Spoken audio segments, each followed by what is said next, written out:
Welcome back, everyone, to Changing the Game. I'm your host, Caden. Before we get into today's episode, I just want to let you guys know that we finally got our hoodies made. If you guys like it, leave a comment below. Introducing at this time, he is a national reigning and defending college football champion, Julian Goines Jackson, everybody.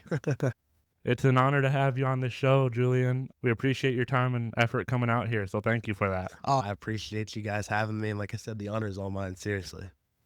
All right, in today's episode, we kind of want to recap about the revival that you did at the Zane State College a couple days ago. If you could just do a little recap, we'd like to tell the fans about it. Yeah, absolutely. So I was approached by my pastor in, I want to say late February, and he asked if I could speak and just tell a little bit of my story. And I said, absolutely. At the time, I didn't know how big it would be. I'm very thankful, very blessed that it got to be as big as it did. But I just talked about my story and how not all stories have fairy tale endings, especially when it comes to your faith. And God definitely pushed me to my limits. I had some injuries that derailed my football career early on, and I didn't know if I could ever get that train back on the track. And little did I know that he had something great in store for me. I just talked about how God brought me through, and I went from a kid who thought I'd never play football ever again to winning the national championship. So it was pretty neat stuff. And like I said, super blessed, super honored to have that opportunity and that platform.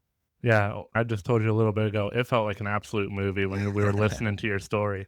It's just an unbelievable experience when a doctor tells you at age, 14 you said? 14, yes, sir. When he says you can't play football again, I feel like that in my head, I would be like, I'm done. I don't know. That's incredible how you were able to accomplish so much in your career, and you're still young. You're a senior in college, right? Gonna be a junior, actually. Junior, Yeah. even younger. Now, a couple questions I Yeah. had for you. What was it like going to like the national championship games and being a part of the team there?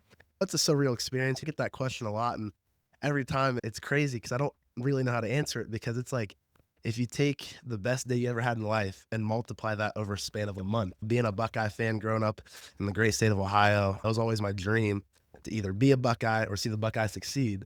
I got to live out both of those experiences in one fell swoop, and that was crazy, but it was so real. Even to this day, it still doesn't feel real that we accomplished that as a team, and it's a special feeling for sure. Another question I had was being in college and then also competing at such a high level of football and going to all these like playoff games, even the championship game. How do you manage doing college work and then playing football at the same time? Yeah, at Ohio State and many other universities, we have a great academic team that keeps us in check. My advisors were constantly making sure that I was in contact with my professors and emailing them back and forth. And if I needed to go to class to pick something up, then I had to do that, or they emailed me something. But the beauty and the curse, because we had COVID, we had the pandemic, a lot of stuff for a lot of colleges is online, even still to this day. So it wasn't as difficult as people thought, because all we had to do is crack open our MacBooks or our Chromebooks or whatever you had. They could have access to the internet and just hammer your work out. So a lot of those plane rides going to California, going down to Texas, going down to Atlanta was spent doing homework, but it wasn't as hard as people thought. No. See, I'm a kid who never did go to college. Gotcha. So I could only just imagine trying to play at such a high level and understanding just the playbooks and being in an atmosphere like you guys played in Texas and all sorts of different states. Yep. I could just only imagine trying to keep up with college work and then playing such a high level of football. That's unbelievable. What was it like? Did you get to guard for Will Howard? I did not in practice, yes. Practice, like, that's the case, yes. So when you're playing at such a high level and you weren't the starter, you were just backup. Yeah. So what's it like going to all these training camps and practices, trying to get a potential start in your college career? It's grueling for sure. You never know. Ohio State is a place where we don't rebuild, we just reload. So they're bringing in top talent every year. And when you're bringing in the number one offensive lineman and you're bringing in all these talented guys, it's definitely difficult, but it gives you something to work for every day, because it's a business at the end of the day. Yeah. And the coaches and everyone involved have to put food on the table for their family. So they're always bringing in somebody to try to potentially take your job. So it just keeps you on your toes. Competing at such a high level, knowing what I wanted to do from a very young age, I knew that's how it would be. Just listening to different people, talking to different coaches. But, it's not like something that I think about every day, because you can't. You have to just focus on what you can control. You can't control if they go into Texas and go get the number one offensive guard. You can't control if they go even into the state of Ohio and get the number one offensive line. You just have to show up and do your job, and if that's good enough, then great. And if not, there's no I in team. It's about the team success. So I'd rather have the 5 guys that deserve to be out there rather than be selfish and be like, I should be out. Yeah, that's a great way to look at things. And now I'm understanding that Ohio is starting to be more like Christian, like religious Yeah, type of stuff absolutely. there. How's it like being a part of that now? It's very special because for so many years, people just associate Ohio State football with just that, just football and being maybe a party school. But, now that we're known for something bigger, better, and greater, it's a special feeling. And especially that we get to do that and show that at the highest level, that's going to stick with people for a long time. So it's very special and very rewarding. And it's a blessed feeling, honestly. Yeah, if I'm understanding it when you were talking at the revival, a kid that grew up going to church every Yep. Sunday. Sir. And I remember at the revival, you always say, "What's the next day?" And the Yep. crowd will go, Sunday. "Sunday." Yeah. So that was pretty cool, Yeah. man. I loved it. I But appreciate I'm that. a baby Christian myself. Okay. This man actually helped me get to start going to church. That's awesome. So I'm new to everything, Yeah. man. It's kind of weird talking about it on a show like Yeah. this, just because I'm not used to everything quite yet. I'm only what, like a month and a half? Yeah, something like that. Okay. So it's so fun to talk about though, Yeah. because now it's starting to get really big into the sports. Absolutely. Like Ohio State really made it a big thing, and now you're seeing other colleges and other schools make it such a big thing now. Absolutely. So it's so cool to see it nowadays. Yeah. But I can't believe that you're on this show, man. It's crazy, bro. You got me over here stuttering. But is there anything that you wanted to talk about while we're on the topic of going to church and Ohio State making all these moves with Christianity and all that? Yeah, did you go to Bible study with any of the players or anything like that? Yeah, I did. We'd have Bible study. We have a busy practice schedule, but usually every Thursday night, Friday night in the hotel before games. But really, the big one was Sunday. So we'd go in Sunday because a lot of teams have Sunday off and then they just go Monday, Tuesday, Wednesday, Thursday, Friday. We go play on Saturday, go Sunday, have Monday off. Coach Day would allow us to, and he did it for years. Even Coach Meyer, dating back to Coach Trussell, 30 minutes before the team meeting would start, we'd lift early in the afternoon. We have about 30-minute window to have Bible study or some type of religious event. And it got really big, obviously, under Coach Day. And it turned into a few of us, then half of the team. Now we got the entire team, the coaching staff, some athletic trainers are in there.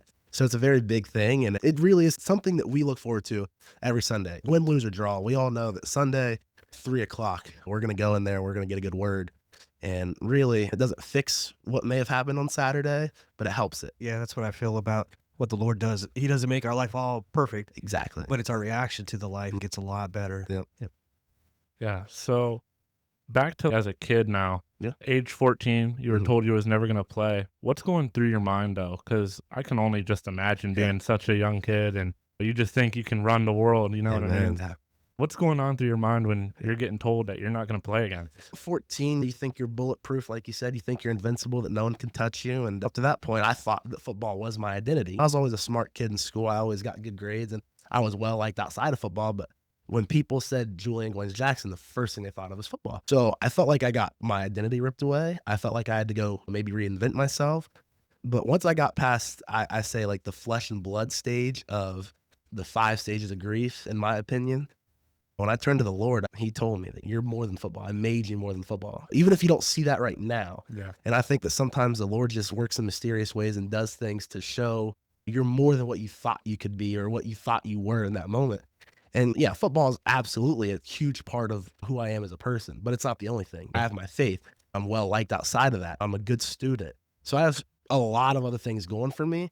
And now, granted, you Google search my name, first thing's going to pop up is football. Yep. I understand that. Oh, yeah. But that's not who I am. I don't center my world around that. Yeah, it consumes a lot of my time, but that's just not who I am as a person. I'm a well-rounded person, not just a football player. Yeah. That's awesome, man. We love to hear it. I appreciate that. And then your first year of college was Youngstown, right? Yes, sir. Youngstown So State. what was your mindset not going to the Buckeyes, but playing in Youngstown? What's Yeah. going on through your mind there? So what through my mind was money.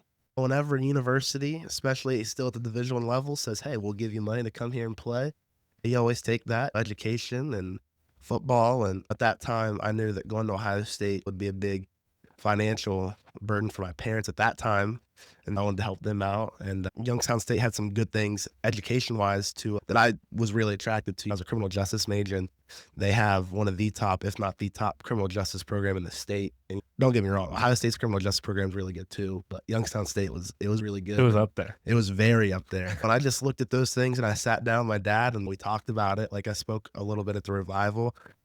That's just the decision we came up with, and we didn't know at the time whether it was the right or wrong one. I'm not going to say even to this day it was the wrong one. It's just the path that God had carved out for me, and I follow his plan and nobody else's. And that's the way you got to go now. Yeah, you got to follow his plan. Amen. And that's crazy. When you was 14, and what was it in your foot that you...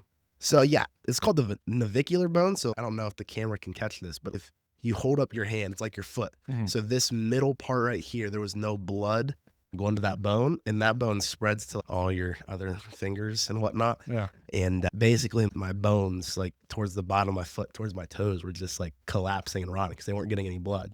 So they were just like crumbling, basically.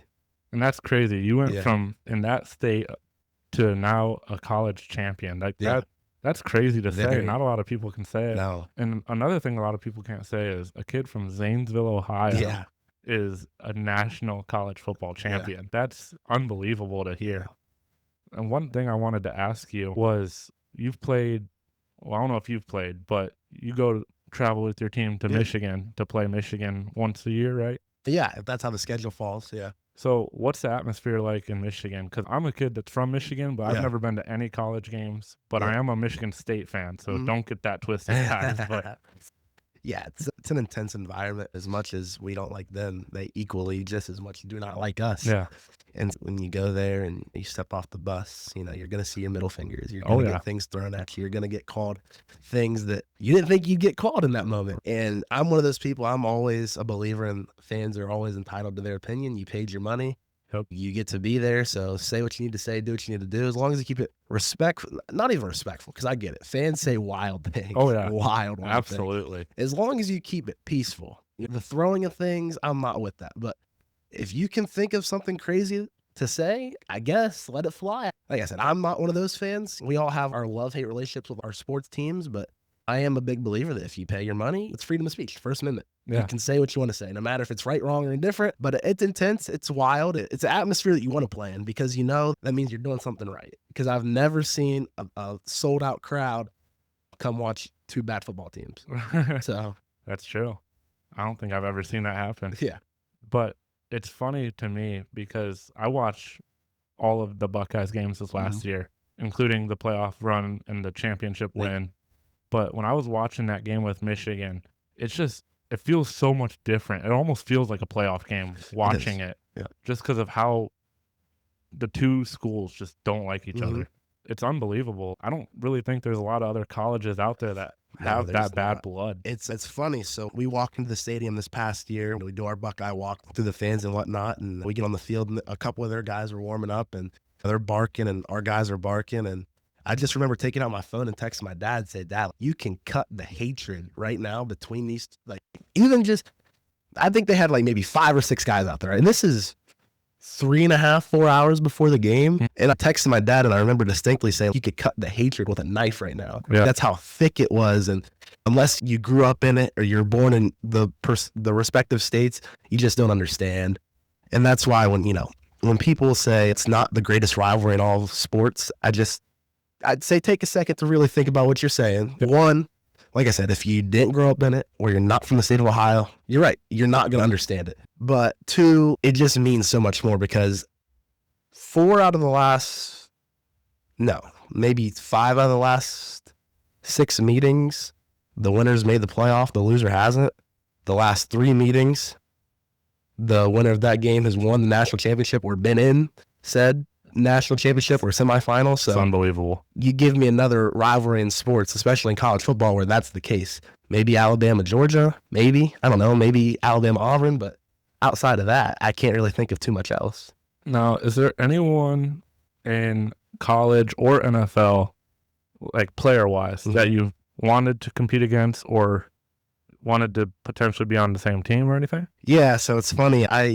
When I was in high school and I thought I was all bulletproof and could do anything and everything. When I was in high school, Aaron Donald played for the Rams and he had the game sealing sack on Joe Burrow on 4th and 1, and Jamar Chase was down the field wide open, and I just looked at my dad, like, I'm telling you, I could give Joe Burrow at least a half a second more to throw that ball. And he'd always just look at me and laugh and be like, you'll see one day. And now that I've gotten my chance to block dudes who are going to be in the NFL or already in the NFL, yeah, it's a completely different game. Yeah. I don't think I could have given Joe Burrow a half a more second, but I would say Aaron Donald. He was the best of his time, and he was a beast. He was a monster. Yeah, no, he had an unbelievable career, and I believe he retired after winning that Super Bowl championship. Yes, he so did. That's a way to go out right It there. is. Yeah. He worked so hard to get to that championship spot, and then you're just like, all right, I'm done. Yep. Speaking about dreams, though, is there any NFL team that you want to be on? Yeah, when people ask me that, I say, listen, whatever NFL team would be willing to take me, I'd be willing to go. NFL is the 1% of the 1%. And even though right now I'm considered 1% of the 1%, the NFL is just a different level. There's only 53 roster spots across the league for 32 teams. And I'm not a mathematician, but that's, 500 something, maybe. Somewhere in there. 400 something, maybe, yeah. Not a lot. When you're talking about billions of humans on this earth. So I understand that the NFL is a path that I get to go down.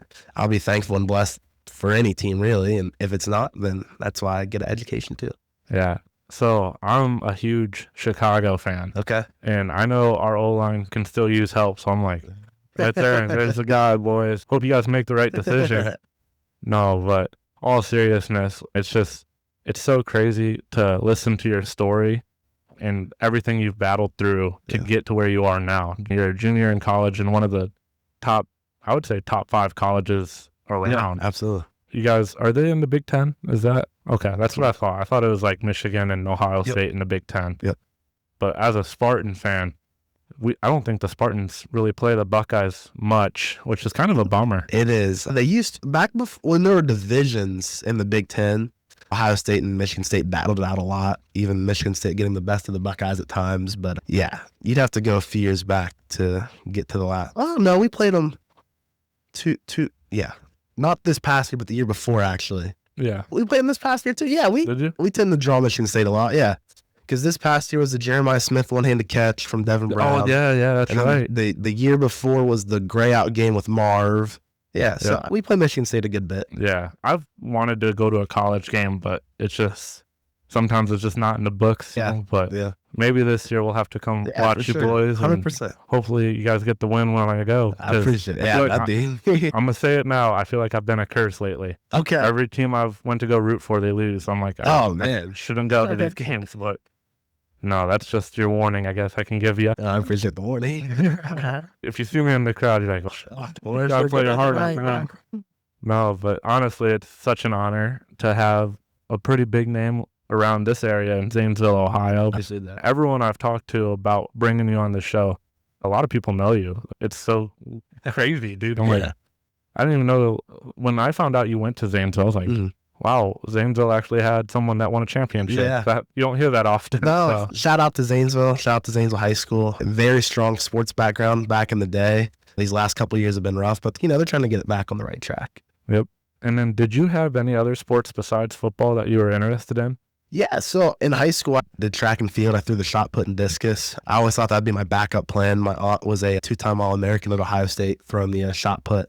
And I thought that if football didn't work out, that she could coach me and I could be good enough to maybe follow in her footsteps. But like I said, God had other plans. And actually going into my sophomore year, track was COVID. And then junior year, I didn't really do it to focus on football. And then by the time I was a senior, I had so much going on in the spring with recruiting and football. And I just never really got back around to it. But yeah, track and field and basketball, I thought might have been my ticket too, till I realized that being 6 foot in 7th grade's cool, but when you get to be in high school, that's pretty short. Yeah.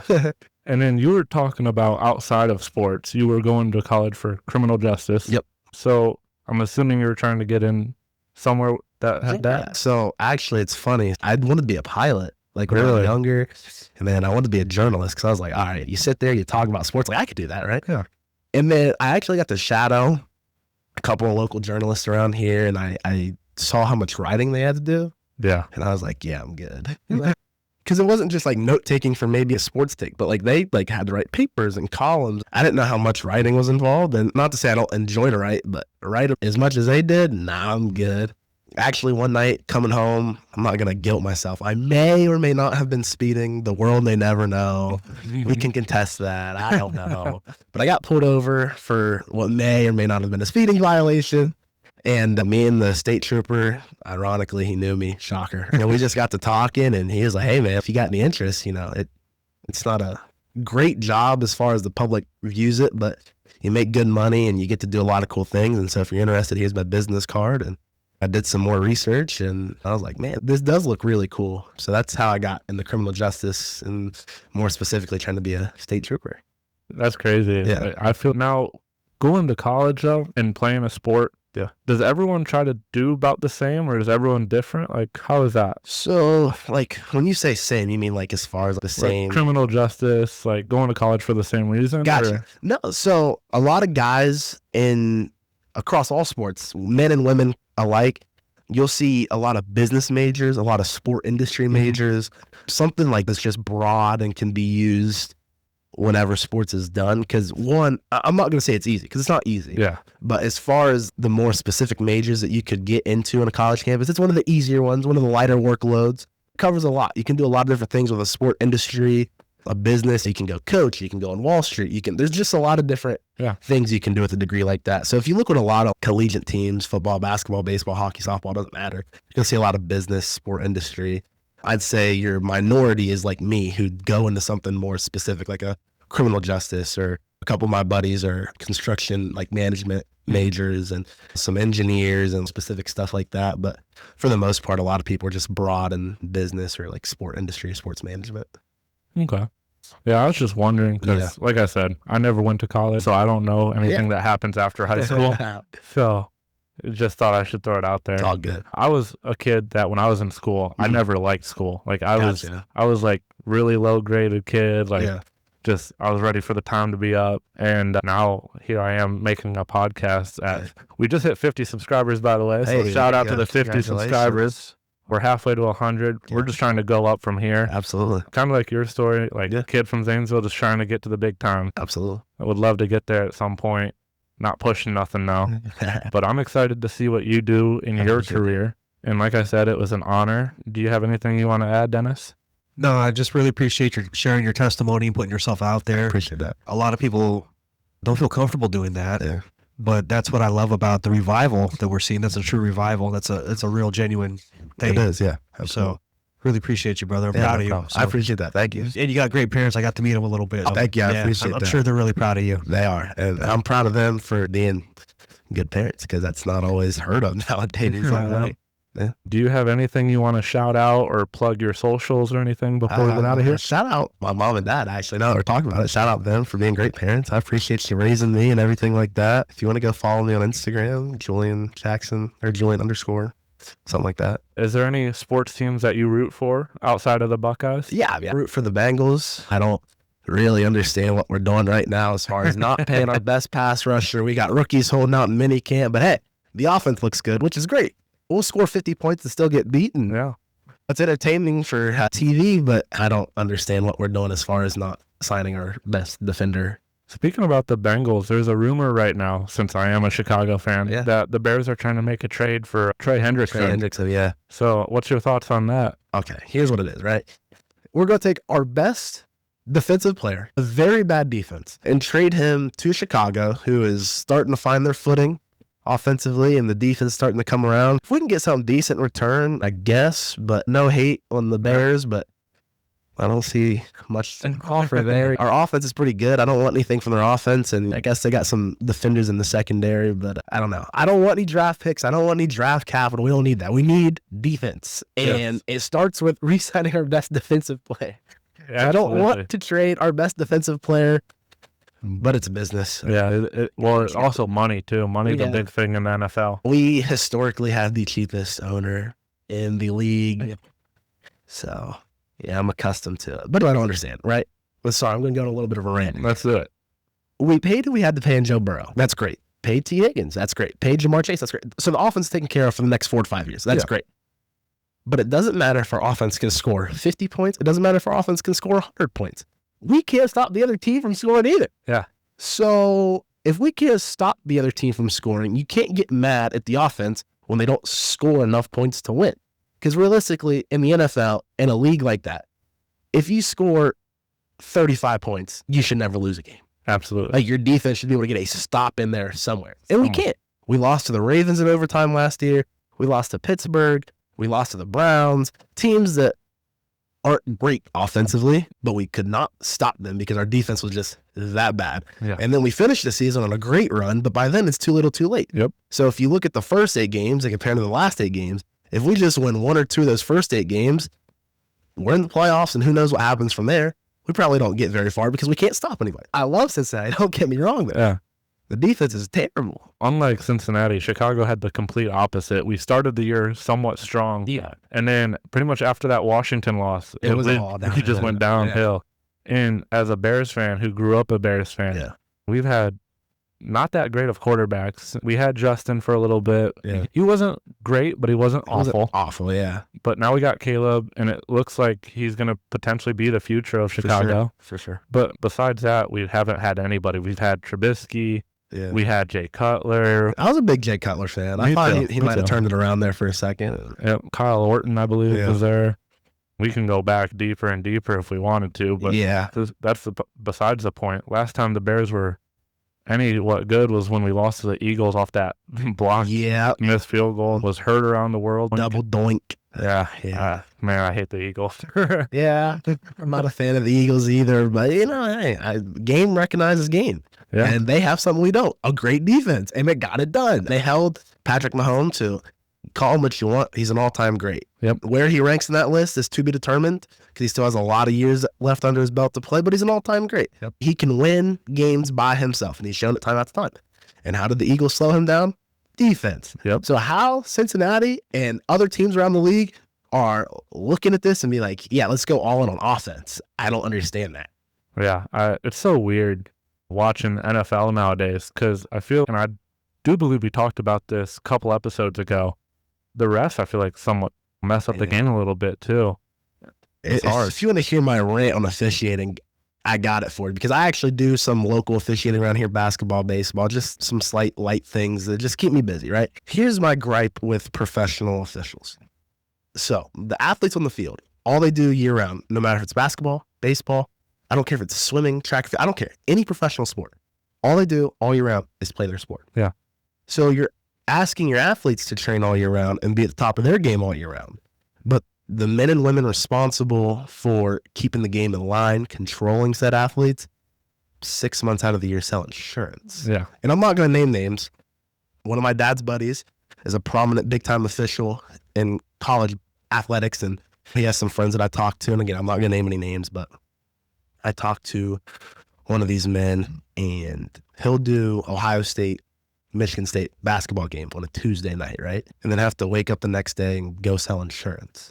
So you're asking this man to officiate the top level of collegiate basketball, and then he has to go in and sell insurance the next day? Yeah. I think these guys should be paid all year round, and I think all they should do all year round is work on their craft. Even when there's not games going on, top college officials can go referee in the AU circuit at these top circuits like the EYBL and Under Armour and all that. Football's a little harder because you can't play football all year round, but that's why you make tape and film, and you can go back and watch and see different things. You have OTAs, you have mini camp, you have rookie mini camp. Go out there and work that. If you're going to expect these athletes to be at their game all year round and you pay them all year round to be on top of their game, the officials should be the same way across every sport, not just football, not just basketball, any sport. Baseball umpires, softball umpires.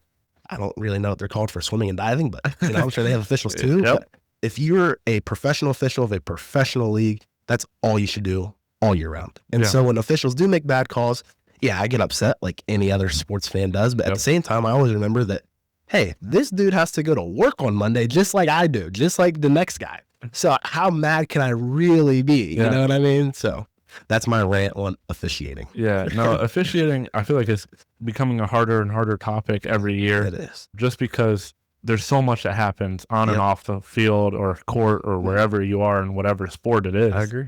But one thing I've noticed a lot is like the big games, the big moment games, those are the worst ones because I feel like bad things happen every single time. And there's a lot of coming from a Bears fan, there's been a lot of missed calls against Green Bay. For sure. So For sure. it stresses me out as a fan. I'm like, man, you got to call these. Yeah, man. I agree. Any other game, I it's a agree. flag. But imagine if instead of in the middle of April, he's, I don't know, he owns a car dealership. And he's running a car dealership. Imagine if he's watching tape on maybe that missed call that he missed the year prior. Maybe when football season rolls around, he doesn't miss that again. I mean, fingers crossed. Yeah, there's always a human element. Don't get me wrong. There's always a human element in anything.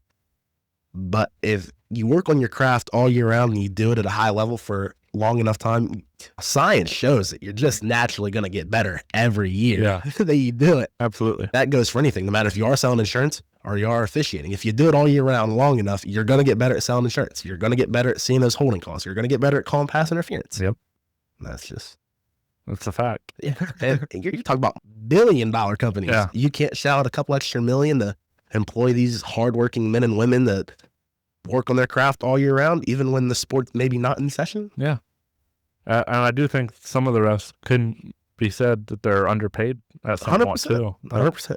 That you got to think about it. You go, what, is it 18 weeks now? Yeah, 18 NFL? weeks, and if you're good enough, you have a couple weeks after that for the playoff. Depending on where you are in the rankings, you got 3 or 4 weeks of playoffs on top of an 18-week season. Yeah.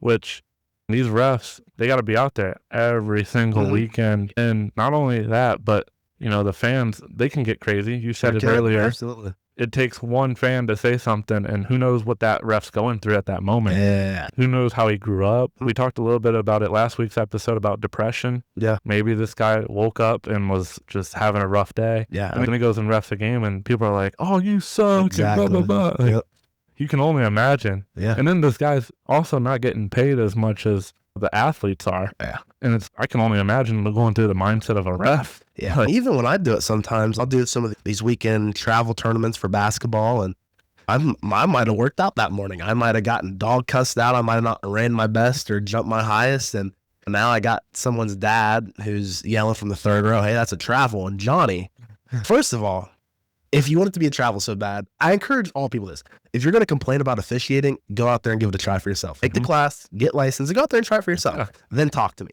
I have the utmost respect for people that may have been officials in the past that just don't do it anymore. Like when they yell at me, okay, I understand it. You've been out here. You know what I'm going through. Yeah. But, you know, Johnny's dad who works at Geico, hey, man, I get it. You might think the travel is, but, you know, little Johnny didn't travel. So, yeah.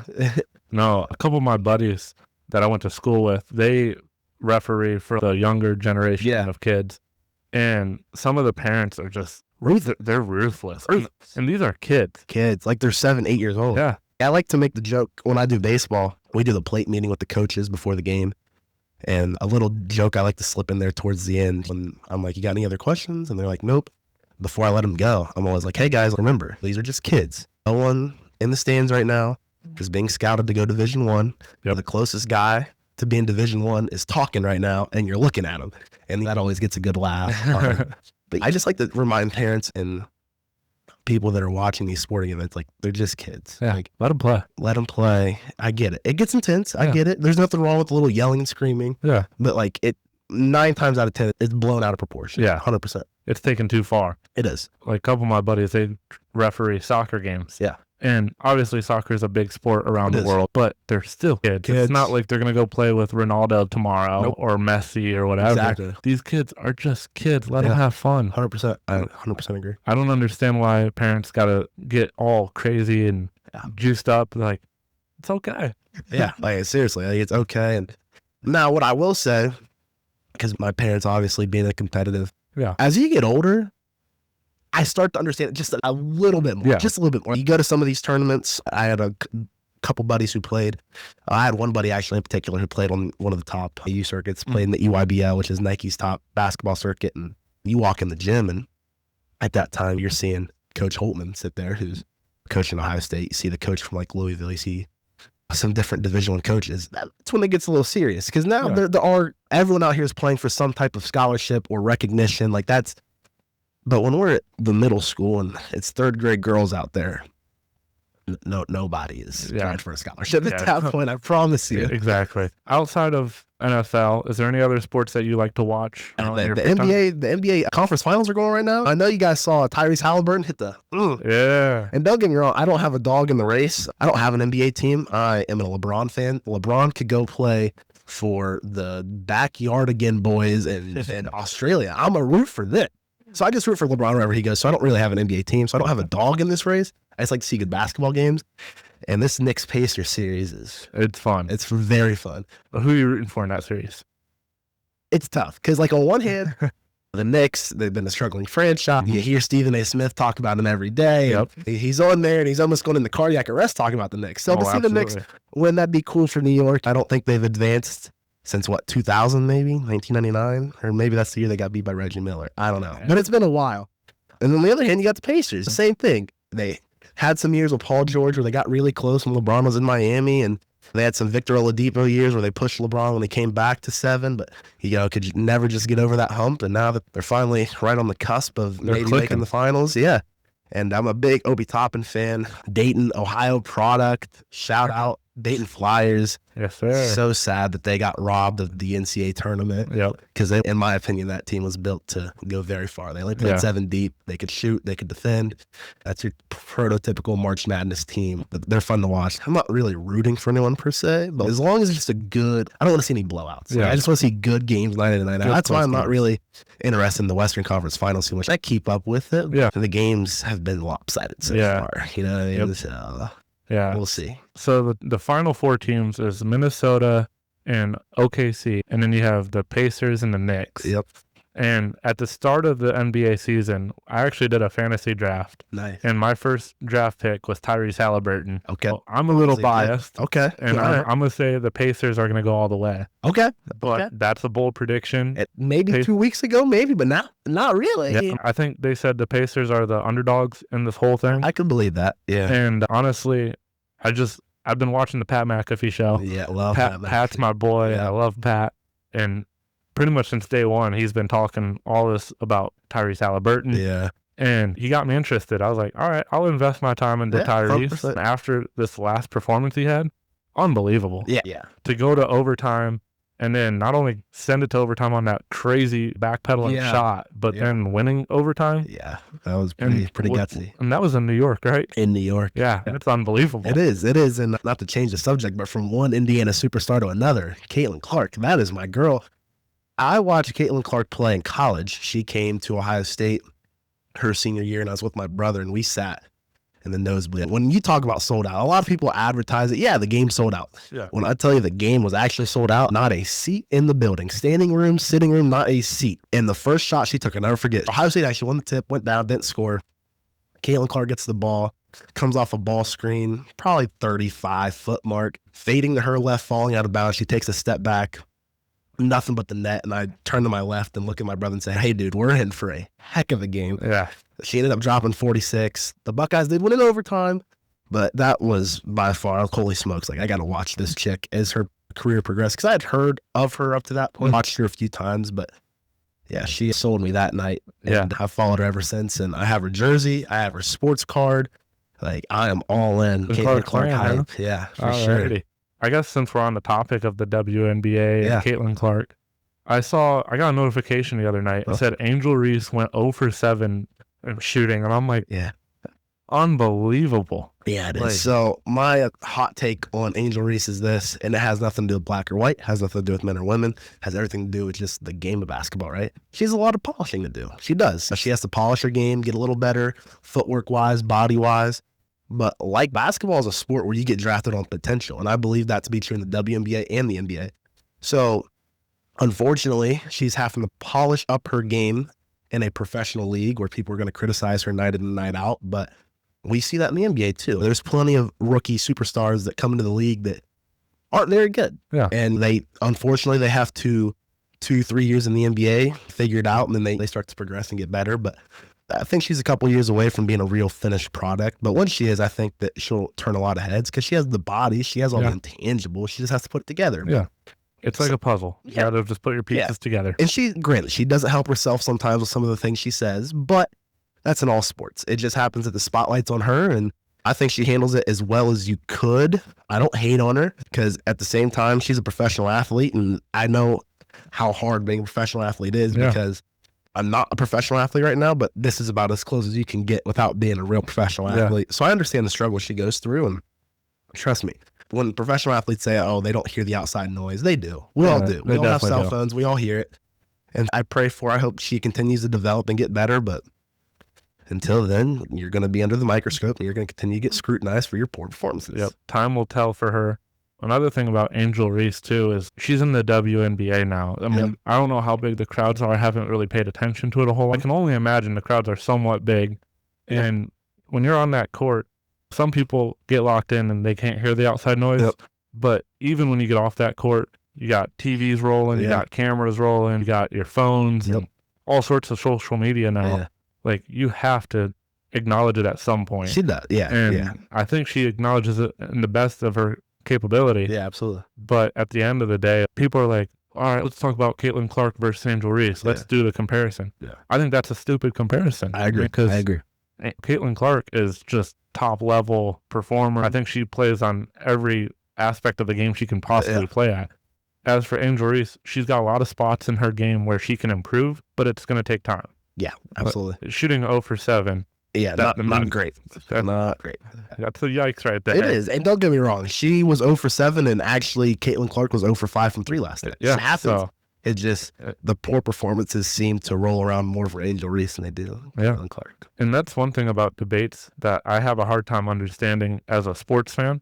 Is if someone has a bad game, now they just suck. Like, exactly. Yeah. Like, I don't understand that either. Like, just because an athlete has one bad game and everyone writes him off. Like, I don't understand that either. Yeah. That's like saying Tom Brady goes out there and doesn't throw for over 200. Yeah. And then they're like, oh, Tom Brady sucks now. Yeah. Like, he lost to the Giants twice in the Super Bowl, and I was old enough to remember that. Like, people were like, he's not very good. Like, he got beat by the Giants, who, granted, the records weren't great. Right. But they still had great players. The first time they had Michael Strahan, Eli Manning was sort of coming into his own. But then the second time, Eli Manning was a great quarterback. And I'm not saying he outplayed Tom Brady, but he did enough for his team to win. Yeah. So the debates in the sports world are just so crazy. They are. And that's one thing I'm trying to look into the future and try to fix a little bit, especially as a podcaster, is making sure that the debates aren't so lopsided. That's a lot of things people are doing to get attention now. The Jordan-LeBron debate. Yeah. There's so many arguments for it. There is. I'm biased. I'm a Chicago fan, so I think Jordan was better, but it's all right. Just my opinion. Yeah,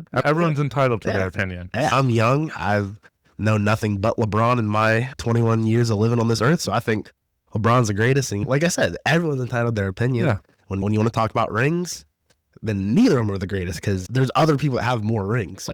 It just all depends on what you want to get into and how you want to attack it. There's arguments to both sides. As a LeBron fan, I am reasonable enough to understand that Michael Jordan was a great basketball player. Yeah. And sometimes you come across some Michael Jordan fans that understand that LeBron is also a great basketball player. Yeah. And I think people just need to sit back and enjoy these last few years of greatness. And then when he retires, then we can debate. Yeah. But sit back and enjoy the run. Yeah. Enjoy the run that he has for the last couple of years he's going to play. Yeah. And then who knows, a guy like Shai Gilgeous-Alexander or Anthony Edwards or Luka Doncic, all these young guys, they could be the next potential Jordan or LeBron. Yeah, so it's just history changes for a reason. It does. So there's a reason for it. Yeah. But do you watch baseball or anything? Yeah, I do. Big Reds fan. Shout out Ellie De La Cruz. I actually got in an argument with my buddies the other day. When they play the Padres later in June, I'll go to one of the games, and I was like, yeah, Ellie De La Cruz, greatest player in baseball right now. And they're like, no, it's Shohei, it's Aaron Judge. I said, it just depends. Yeah. When you talk about wins and losses, Ellie De La Cruz took a very struggling, I'm not going to say bad because I'm a fan, but like a struggling Reds team, came onto the scene and they got real hot for the last couple months of the season last year and just carried over some of that success. And they're not bad this year. They're not great, but they're not bad. They're competing. Yeah. And I get it. Shohei's great. Like someone who can go pitch at 101 and then go hit a 450 dead center bomb. Yeah, that's greatness. And that's all the time for today's episode. Thank you again to Julian Goines Jackson for being on our show. It was an absolute honor having you. Quick little reminder, if you guys did like these hoodies that we got custom made for Changing the Game, that's the front of it. This is the back for Grace Path, those studios we are in. If you guys liked it, leave a comment. If you guys like today's content, leave a like, comment, and if you guys really love it, subscribe and ring the bell notification to get updates when we post. That's all for today's episode. We are out. Peace.